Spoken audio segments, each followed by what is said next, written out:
வணக்கம். தமிழ் ஃபுட் கார்னரில் இன்றைக்கி கேரட் ஃப்ரை பண்ண போகிறோம். இந்த ஃப்ரையில் ஸ்பெஷலாக ஒரு பொடி அரைச்சி சேர்த்துருக்கிறதுனால நல்லா வாசனையாக காரசாரமாக சாப்பிட்றதுக்கு ரொம்ப சுவையாக இருக்கும்.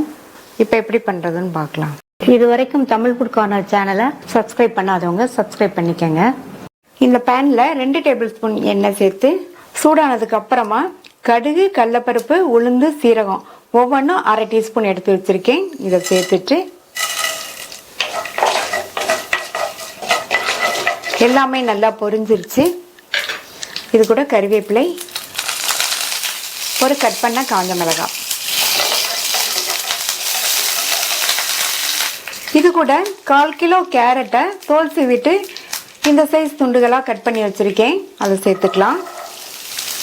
கேரட்டை ரொம்ப பெருசாகவும் இல்லாமல் ரொம்ப குட்டி குட்டியாகவும் இல்லாமல் இந்த சைஸ்க்கு கட் பண்ணிக்கங்க. இது கூட 2 பிஞ்ச் மஞ்சள் தூளும் இந்த காய்க்கு தேவையான அளவு உப்பையும் சேர்த்து நல்லா ஒரு தடவை மிக்ஸ் பண்ணி விட்டுறலாம்.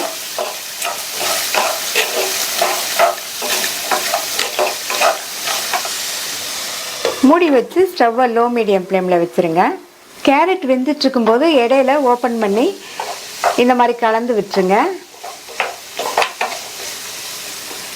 மறுபடியும் மூடி வச்சுருங்க. கேரட் நல்லா வெந்து வரட்டும். 10 நிமிஷம் கழித்து பார்க்கலாம். இந்த மிக்ஸி ஜாரில் 1 டீஸ்பூன் கொத்தமல்லி விதை, 1/2 டீஸ்பூன் சீரகம், 8 to 10 பல் பூண்டு சேர்த்துக்கலாம்.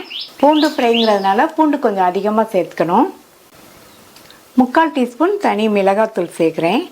இப்போ இதை தண்ணி எதுவும் சேர்க்காம கோர்ஸாக இருக்கிற மாதிரி அரைச்சிக்கலாம். இந்த மாதிரி அரைச்சிட்டு இது கூட காய்ந்த தேங்காய் துண்டுகள் 1/4 கப் சேர்க்குறேன். இதையும் தண்ணி எதுவும் சேர்க்காம கோர்ஸாக இருக்கிற மாதிரி அரைச்சிக்கலாம். இந்த மாதிரி காய்ந்த தேங்காய் துண்டுகள் இருந்தால் அரைச்சிக்கங்க. அப்படி இல்லைன்னா ஃப்ரெஷ்ஷான தேங்காய் பீசஸ் இருந்தாலும் 1/4 கப் சேர்த்து அரைச்சிக்கலாம். 10 நிமிஷம் ஆச்சு. கேரட் எல்லாம் நல்லா கரெக்டாக வெந்திருக்கு. இது கூட நம்ம இப்போ அரைச்ச கலவையை சேர்த்துட்டு நல்லா மிக்ஸ் பண்ணி விட்டுருங்க.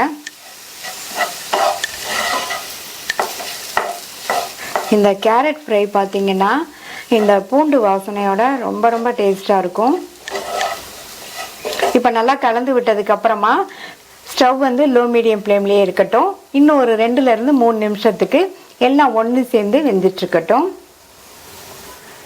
இப்போ 3 நிமிஷம் ஆச்சு. நம்ம சேர்த்து அந்த கலவையோட பச்சை வாசனை எல்லாம் போய் கேரட் ஃப்ரை ரெடி ஆயிடுச்சு. இதில் கொஞ்சமாக கொத்தமல்லி இலைகள் சேர்த்துடலாம்.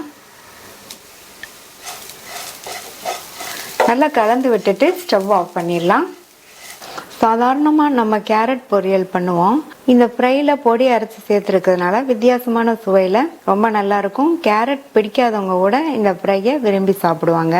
இது சாம்பார் சாதம், தயிர் சாதத்துக்கெல்லாம் ஒரு சூப்பரான சைட் டிஷ்ஷாக இருக்கும். ட்ரை பண்ணி பார்த்துட்டு உங்கள் கமெண்ட்ஸை சொல்லுங்கள். தேங்க்யூ.